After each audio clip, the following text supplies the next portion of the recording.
$31.8 trillion in GDP. This is the largest, most powerful economy ever built by human hands. If you look at this chart tracking U.S. gross domestic product, the line points almost vertically. The American economic machine is generating a steady 2.2, but down at the foundation of that system, 166 million people, the bottom half of the entire country, share just 2.5% of the national wealth. Compare that to what we see in this infographic. This massive block represents the top 1% of earners, and they currently hold nearly 32% of all American wealth. As the data stretches back through the decades, you can watch the distance between these two groups expand. This creates the widest inequality gap recorded in the United States in the last 60 years. If the economic machine is running perfectly, we have to ask who it is actually engineered to serve. Economists map this structural separation using what you see on the screen here, the K-shapes recovery. The upper arm isolates the reality for the top 10%. They account for nearly half of all consumer spending, backed by a steady 3% wage growth and portfolios inflated by a massive boom in asset prices. Follow the downward arm and you find the bottom 80%. For this massive majority, the standard of living has completely flatlined, outpaced by inflation every single year since the pandemic began. You can see this friction in everyday costs. Right now, 20 million Americans are watching their health insurance premiums double simply because pandemic-era subsidies were allowed to expire. America no longer has a single, unified national economy. It has two parallel systems, operating in the exact same space, moving in completely opposite directions. Two specific engines are driving these tracks further apart. The first is the rapid integration of artificial intelligence into the corporate workforce.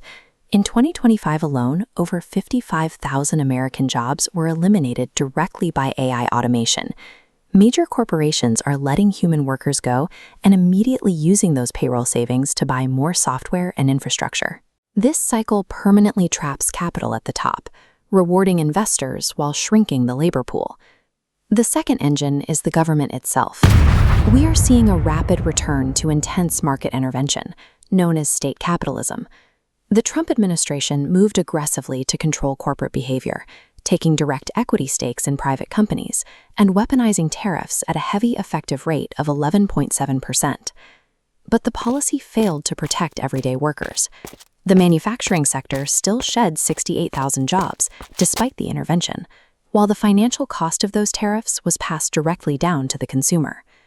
Rather than generating broad prosperity, the tech sector's automation and the government's trade policies have acted as twin accelerants for extreme wealth concentration. Macroeconomic charts are highly effective at hiding the actual people living inside them. We are watching a machine that simultaneously builds multi-room luxury suites for first-class airline cabins, while fast food chains roll out deep discount menus for an exhausted bottom class. Today, nearly 40% of adults in the richest nation on Earth say they could not cover a $400 emergency without swiping a credit card or going into debt. These are the people being left behind, the essential workers, the nurses and medical staff who keep hospital systems running, the logistics and transport drivers who keep supply chains moving across the continent. The machine is running at full speed, but millions of its citizens are locked completely on the outside. The American economic system is not failing. It is actively transforming and doing exactly what its new inputs demand.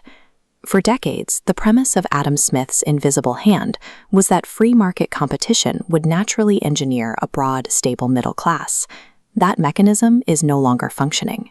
The combination of AI automation and aggressive state-sponsored capitalism is explicitly engineering extreme wealth concentration by design.